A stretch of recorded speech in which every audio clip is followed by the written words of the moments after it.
আমি আইছি তো কি হয়েছে? সত্য এটা আমার সাবেক শ্বশুর বাড়ি, আমি কি আসতে পারি না?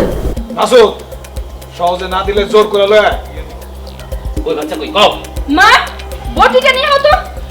বকর ভাই বটি আনতে গেল তো। আরে দাঁড়া, দেখ কি হয়। কি হলো মা? তাড়াতাড়ি আহো। বকর ভাই বটি নিয়ে আসতে লাই লাই হাতে তোমাকে এমনি করতে হবে। এই বলস কে? ধরে কইতাছি বাস্তা নিবি না? বাস্তা নিয়ে যা। কত বড় সাহস, আমার বাস্তা নিতে আইছে।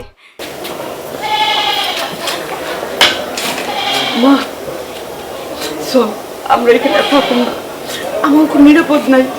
আমরা অনেক দূরে যাবো গা, আমাদের কেউ না আছে নেই, আমাদের খোঁজখবর কেউ না রাখতে পারে। অনেক দূরে যাবো গা, আমার কোনো অশান্তি হবে না। মা চল, আমরা এখান থেকে যাই।